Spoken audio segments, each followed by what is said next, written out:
बिस्मिल्लाहिर्रहमानिर्रहीम। आज का टॉपिक है orbital velocity. The orbital velocity of a satellite are referred to the minimum velocity required for a satellite to orbit the earth or another celestial body at a specific altitude. तो orbital velocity हमारे पास ऐसी velocity या minimum velocity होती है जो कि हमें किसी भी सैटेलाइट को एक ख़ास ऑर्बिट में घुमाने के लिए ज़रूरत होती है। अब डिफरेंट ऑर्बिट्स के लिए डिफरेंट स्पीड की ज़रूरत होती है। फॉर एग्जांपल इससे पहले हमने देखा कि हमें 4 किस्म के सैटेलाइट्स दिए गए थे। तो अब हर सैटेलाइट में हमें हर ऑर्बिट में अगर फॉर एग्जांपल हम इस ऑर्बिट नंबर 4 में सैटेलाइट को मूव कराना चाहते हैं तो उसके लिए हमें एक स्पेसिफिक वेलोसिटी देनी पड़ेगी, तब जाके वो ऑर्बिट इस सैटेलाइट जो है वो इस ऑर्बिट में मूव करेगा। और इसी तरह ऑर्बिट 2 में ऑर्बिट 3 में मतलब एक स्पेसिफिक टेंजेंशियल वेलोसिटी के साथ स्पेस क्राफ्ट के ज़रिए उस सैटेलाइट को ऑर्बिट में मूव कराया जाएगा विद स्पेसिफिक स्पीड। तो तब जाके वो सैटेलाइट उस ऑर्बिट में मूव करेगा। अगर फॉर एग्ज़ाम्पल जो स्पीड वेलोसिटी नंबर 3 ऑर्बिट के लिए चाहिए, अगर वो आप नंबर 2 को देंगे तो वहाँ पे या तो सैटेलाइट स्केप कर जाएगा या अर्थ पर वापस आ जाएगा। तो इससे हम कहते हैं ऑर्बिटल वेलोसिटी। ऑर्बिटल वेलोसिटी वो एक मिनिमम वेलोसिटी जो किसी भी सैटेलाइट को एक ऑर्बिट में स्पेसिफिक ऑर्बिट में मूव कराने के लिए ज़रूरत होती है। ओके, अब नेक्स्ट है when a satellite is moving with velocity V naught in a circular radius R from the centre of earth has centripetal acceleration given by. अब जाहिर सी बात है जब भी कोई भी सैटेलाइट एक सर्कुलर ऑर्बिट में रोटेट करेगा तो उस पर सेंट्रीपिटल एक्सेलरेशन एक्ट कर रही होगी। तो सेंट्रीपिटल एक्सेलरेशन एक्ट कर रही है तभी वो सर्कुलर ऑर्बिट में मूव कर रहे थे। तो जो सेंट्रीपिटल एक्सेलरेशन के लिए फार्मूला है वो हमारे पास a equal to v square by are. अब यहाँ पे जो सेंट्रीपिटल एक्सेलरेशन है वो किस वजह से प्रोड्यूस हो रही है? ग्रेविटी की वजह से। तो यहाँ पे ए सी को हम एक्सचेंज करेंगे किसके साथ? जी के साथ, और G equal to V nought square divide by R. तो यहाँ से अगर हम वेलोसिटी फाइंड करें तो आर आ जाएगा उस साइड पर, तो V square equal to G R. अब यहाँ से स्क्वेयर रूट लेंगे तो स्क्वेयर रूट कैंसिल आउट हो जाएगा और वी वेलोसिटी आ जाएगी V equal under root G R. अब इससे पहले जी की वैल्यू हमने फाइंड की थी कि जी की वैल्यू किस पे डिपेंड करता है? मास पे भी डिपेंड करता है सेलेस्टियल बॉडी के, और उससे उसकी दूरी पर डिपेंड करता है।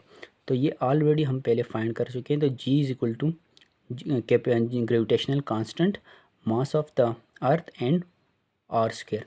इसको और सिंप्लीफाई करूँ कि ग्रेविटेशनल लॉ के अकॉर्डिंग क्या था कि दो ऑब्जेक्ट के दरमियान वो अगर दो ऑब्जेक्ट हमारे पास मौजूद है तो वो एक दूसरे को अट्रैक्ट करेंगे। तो यहाँ पे एक ऑब्जेक्ट सैटेलाइट है और एक ऑब्जेक्ट जो है वो अर्थ है। ज़ाहिर सी बात दोनों के दरमियान फोर्स ऑफ अट्रैक्शन लग रही है, लेकिन ये बहुत स्मॉल है तो इसकी फोर्स ऑफ अट्रैक्शन इसको इफ़ेक्ट नहीं कर रही है। तो इसके लिए इस फार्मूले को फिर हमने मज़ीद जाके जो न्यूटन लॉ ऑफ ग्रेविटेशन था उसको सिंप्लीफाई किया। तो हमारे पास जो जी की वैल्यू आई कि वो डिपेंड करती है किस पे? मास ऑफ द अर्थ पे और रेडियस ऑफ अर्थ पे, कि वो अर्थ की सरफेस पे हैं या अर्थ के सरफेस से कितना दूर है। तो ये अब जी की वैल्यू हम यहाँ पे पुट करेंगे तो G M E divide by are. अब ये आर स्क्वेयर था, जब ये आर स्क्वेयर और आर एक आर कैंसिल आउट हो जाएगा तो सिंपल एक आर रह जाएगा हमारे पास। ठीक है, नेक्स्ट है hence orbital velocity also depend upon the mass of the larger body and the distance from the center of the larger body to the center of the mass of satellite। तो velocity depend करती है यहाँ पे भी मास of the larger body, मतलब कि सिर्फ और सिर्फ अर्थ के मास पे डिपेंड करेगी, सैटेलाइट के मास पे डिपेंड नहीं करती। और इसी तरह रेडियस पर कि वो अर्थ से कितना दूर है। अब अर्थ से जितना ज़्यादा दूर होगा उतनी कम वेलोसिटी की ज़रूरत होगी किसी भी सैटेलाइट को ऑर्बिट में मूव कराने के लिए। अगर हम सैटेलाइट को अर्थ के करीब मूव कराना चाहेंगे तो उस सूरत में वेलोसिटी क्या होगी? ज़्यादा होगी।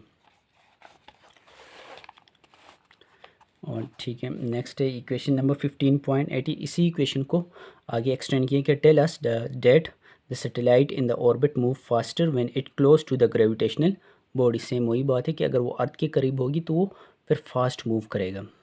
and slower when it is further away.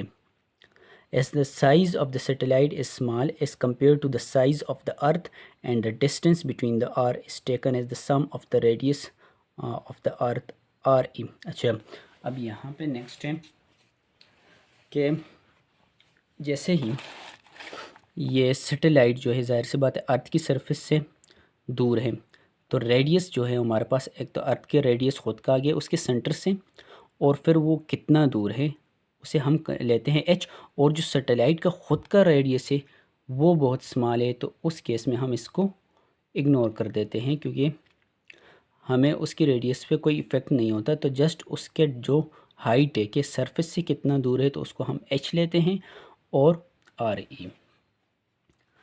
तो जो रेडियस, टोटल रेडियस आएगा हमारे पास सेंटर से लेकर हाइट तक, तो वो होगा re प्लस h। तो जो रेडियस हमने पुट करेंगे r की जगह। अब ये r जो है सिर्फ रेडियस ऑफ द अर्थ है यहाँ से, तो यहाँ से हम एडिशन करेंगे कि कितनी हाइट पे दूर जा रहा है। तो एक re, capital re radius of the earth आ गया, और प्लस ये जो हाइट है h, तो टोटल r बनेगा re प्लस h। तो इस वजह से हम इस r की जगह लिखेंगे re प्लस h।